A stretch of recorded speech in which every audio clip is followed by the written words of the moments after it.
Rights just come down. Force is the way that the rights are protected. Well, it's the only way they can really exist. No, they do exist. You admitted that concepts exist, right? So like somebody can... I can grant that they exist, sure. Right. So they do exist without force, quote unquote. Well, no, not actualizing them though. So you didn't get clear what you mean by actualizing. Yeah, so if you want to have the right to freedom of speech and there's nobody around, I suppose you would have the right to freedom of speech because you're the only mind which has this concept in it. But if you come into contact with another mind who says you don't have the right to freedom of speech, right? How do we determine which mind actually has a right here and which one doesn't? We can't, right? We just say you have a concept in your mind and you have a concept in your mind. But this rights thing, right? This thing doesn't really exist. Just this concept is what exists. See, you keep saying it doesn't really exist. Of course it exists. Like you said, if you're on the island and nobody's there to infringe upon that right, even if somebody does infringe upon that right, you could still say, well, that person has the right to life. They have the right to speech. Then people have the right to kill other people if they want to. Well, that's not what I said. Per that person, they... No, it is what you're saying. They would... It's an to them, extension of what you're saying. that statement would be true. Okay. To them. If it is the case that collectively society decides that they have a right to enslave women, they do in fact have that right in reality to do that, don't they? If you're saying that they're acting on what they believe is to be a right, then yeah. That's what they're doing. That's trivially true. So then what is... That doesn't... So these are descriptive claims, though. Yeah. I'm not interested well, in right now, we're claims. just making sure that we have this... So I just want to make sure I got this right and that we're not speaking past each other. Rights are real as concepts. Concepts are real. Yes? So therefore, if it is the case that conceptually people want to enslave all women... and they call that concept a right, then they would have the right to enslave women, and that would be a real right that they would have, right? To them? Yes. What you're missing is the index. So, like, when I say I have a right, I am talking, like I said, about more so a belief or a value, sometimes is what I'm referencing. So when somebody says, like, even if someone was in prison wrongfully, maybe, like they didn't actually commit a crime, but it was believed that they committed a crime. And that person said, I have the right to be free. Now, they're not saying something nonsensical. You understand like what that person is saying. They're saying, I desire to be free. It's wrong. And what they mean by, it's wrong is it goes against their values for them to be imprisoned. It goes against their preferences, right? Yeah, in that case, so that statement is true. Yeah, sure, but it's equally true to say, no, we're going to keep you a slave. Not to that person. Yeah, not to that person, but just to the other people. But once again, not to that person, and not to me, certainly. But if it is the case that rights themselves, being a value of the concept of the mind, these concepts are real, then that would mean that all people who were slaves had the right to be free. That's true. But also that all people who enslave people had the right to enslave them, and that's also equally true, correct? If what you mean, like we can substitute... No, this is what you mean. Yeah, if you let me finish sentences, I can do that. Okay. So when you have the people who are enslaving other people, if what you mean by those people saying, I have the right to enslave these people, is that those people are, substituting out their words for like, I have the value that these people are enslaved, then to them, that is true. They do, in fact, have that value. So for you, a right is simply... Wait, I'm confused now. Now I'm actually confused on your view. You said a right is just a belief? Yeah, I think, when you were talking about like concepts, yeah. Okay, if it's just a belief, then it's an equally true belief that these people over here, their right to enslave you exists. It's equally true, and because the wording, I think people use this wording in a weird way sometimes. What would be more accurate to say is that person desires this, they value this, or they prefer this. Okay, so what gives them the right to something? That's what I'm saying that the right is. So usually when you talk about, you can talk about rights as social contracts, and maybe they're violating a social contract in that way. But when I say like I have a right to be free, a lot of the times what I'm expressing is like, a very strong desire or something like that. Yeah, just a belief that you have. Sure. Yeah. I mean, that's what those people are saying. So if you're just saying it is true that those people... To them, it is true, I have the right to enslave this person. And if you substitute what they mean by that, by I desire to enslave these people or I have a strong will to do so, then that's trivially true. You don't disagree with that, certainly. Well, with your view, no, this is great. You have to concede that the right is real, that people collectively have the right to enslave people, and that is real. Concepts are real. And what you this mean belief is real. by right is it's real in the sense that they do in fact believe or value that thing. Yeah, that is now, true is that they in fact believe and value is those that things. belief that you can hold people in slavery? Is that a belief which I mean, obviously you're against it, right? I'm not Right. saying you're not. Of course. But that belief, this value which is real, this concept which is true, they actually do have the right to do this. Is that morally worse than your view that they shouldn't? To me, yeah. To you. And that's it, only to you, right? Because it doesn't Yeah, of make you feel course. good, right? You can say words like that, like you can say, doesn't make me feel good. That would be more in line with somebody who takes some like emotivist view on that type of thing.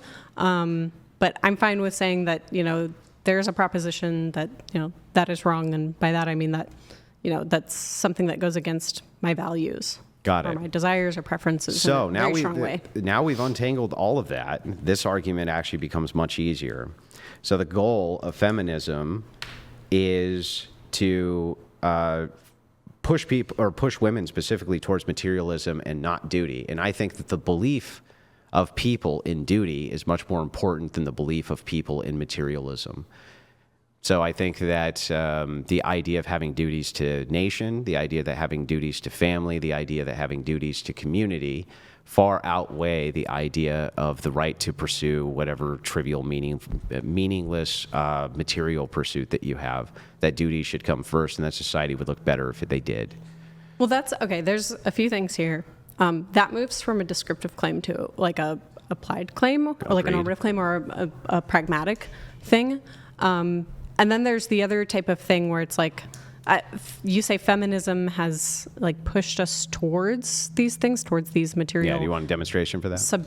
Well, really quickly, Yeah. you think that feminism is pushing people towards subjectivism, and that's bad. Like there's a two-pronged claim there, right? No, less so towards subjectivism, more so towards materialism.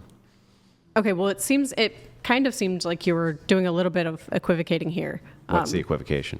Between subjectivism and materialism. But if you're not, then maybe we can kind of like go I didn't back bring up through that. subjectivism there, just Well, materialism. that was what we were just talking about. No, what we were talking about is after we untangle all of the concepts, all we're really talking about is just everything reduces to beliefs. So all of these concepts of rights, everything else just reduces, at least to you, to believe. I believe thing, which is fine. It's just equal for me to say I believe opposite thing, and those are just as morally valuable as the other, at least from your view.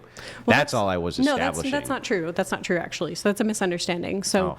when you say that they're equally morally as valuable, well, they're not equally morally as valuable to me. Yeah. And then there's a pragmatic claim where we can kind of discuss after that, like, okay, well, let's say we have conflicting values. Mm-hmm. Then what? What the fuck do we do? It's more so we can then look at, okay, well, what's maybe some underlying values that we share, where we can build off of that. I'm aware of all of that, but no, that would still reduce to relativism then, right? Like, how can you make ever a claim that some other mind, whatever their moral proposition was, if everything is just based on your preference is less good than your preference? How I don't even know how that can be done. You don't how you just explained it, where you're saying that the things that are good to you aren't the things that are good to me. So you might say, well, these are subjectively good to me, and therefore they're equally as good as the things that you believe. And my response to that would be, no, I don't believe that, because the things that are good to me are my values. Your values don't meet mine. Perfect. So then you believe that you are the architect of all morality. And by that you mean? Everything for which you believe is the ultimate form of morality. Ultimate form in what way? There's no other, and no counter moral claims made to you are ever going to be as good as the moral claims you make. There can be counter moral claims that are made to me that appeal to my values that maybe I'm not aware of, or that I have like conflicting underlying values they're that only I'm not good currently because you then prefer thinking them, about that. right? Sorry? The only thing that make them good is that you then prefer them. Yeah, there could be something like that. Yeah, Where so then you would be the ultimate if I architect. adopted them for my morality, right? Like that would make that thing Well, good your morality to me. is the only thing that is good, though. To me. Well, what else is good except good to you? So look, I just said that. It's the thing that I am arbiting is my morals, my moral stances. So then the only way we can have good is if it's good to you. Yeah, of Yeah, course. so then if that's the case, then all things, you are the ultimate arbiter of goodness. Of my standard of goodness. There can't be any other standard of goodness. There is. I agree. Do you think that I am denying that other people have their Well, own standards? this is circular. I'm What's making circular? the argument. I don't know why you're not agreeing with it. You only things which are good to you are good. The things that are good to me are good to Nothing me. else is good except things good to you. Nothing else is good except things which you find Well, there can good. be other people who agree with That's the not things my that I find question. to be good. What's So my then question? those things are good to me Need and my- good to them. Yeah. So, but they're only good because they're good to you. They're only good because they're good to me? Yeah. Yeah, there's things that are good to me, and I can convince other people that they should No, there's also only find those things to be good. Can anything be good unless it's good to you? Are you saying that can I approve of something and not approve of something at the same time? Well, no. Yeah. Right. So then all goodness comes from you.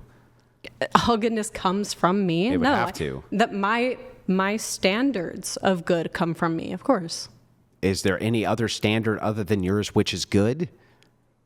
Relative to me, No. Unless it aligns with my idea or value, Yeah. then no. Then you are the ultimate arbiter of goodness. Of my own. That's the What's only kind that confusing? there is.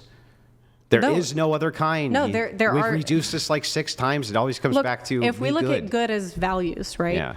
I'm not denying that you have values. I'm not denying that Brian has values. I'm not denying that, Joshua down the road has values. Mm-hmm. Yeah. So there are things that are good to those other people. But relative to me, unless they align with my values, they're not so good. then you are a moral relativist. Look, I'm fine with if you want to call that moral Well, relativism. what else would it that's be fine. when you say it's relative to you is relative to me? So where does that bring us? Look, if I just say, look, I am a moral relativist, fine, That whatever would be, you want to call it, yeah, what that label would you be want to put on it. fantastic. We at least make some headways, because what I'm saying to you is that from a prescriptive claim, then if it's all just relative, then you can't really say that Islam enslaving women is morally bad. It's just morally bad to you, right? And No, I am saying that. and It is morally because bad it's- to me. And because Yeah. you can only say it's bad to you, but because it's relative, right? You can't Probably bad to a lot of other but you people just too, said, but it is bad to me. But you just said that it's relative. Like, you can't make the claim, really, since it's relative. Wait, They're why? good to them. It's good to me. Why? Well, because otherwise, then just admit you're the ultimate arbiter of all goodness. Look, that even if I accepted that semantic Yeah. usage there, that I'm the ultimate arbiter of goodness, which Yeah. I would add that asterisk on the end that, like, no, I'm the ultimate arbiter of my moral values and Uh-huh. my goodness. I mean, that's fine. That doesn't bring us anywhere else. I can still look at people and go, the things that they're doing don't match up with my values, and that Sure. to me is bad. Yeah, but what my claim is that it would have to then necessarily be, and at least it seems to be from all the questions you've answered, that if they don't match up with your values, that is what is bad, and only things which match up with your values are what is good, and nothing else is good. To me. And well, but I don't if it's- disagree. Do you think if that it's I only think- focused on you, who else could it be focused on? Do you think, well, those people have their own values, and to them, things are good. Uh-huh. So to them, those Yes. things are good. To me, those things are bad and they don't meet my values. Okay, got it. So then when we're talking about duty, right? And here's my claim then. I think that duty to materialism makes things bad. That's my claim. I think that, or I'm sorry, materialism itself generally makes society worse for people to live in. And so I'm going to try to appeal to your values here and ask you, do you think that materialism itself is good for society? Or do you think it's bad for society? The way that I framed materialism, Material goods can be fulfilling. that the movement towards materialist goods being fulfilling over other things like duty is bad for society. I'm not sure what it means to have something like a material good. Maybe you can give me an example of that, a material good being over a duty or something like that. What do you mean?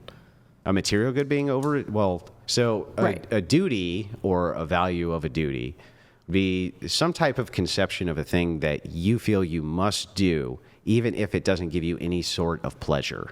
There's nothing that you gain from this, right? Generally, materialism is the opposition. It's the pursuit of material things for the purposes of pleasure or fulfillment or something like this, right? These would be the distinct differences.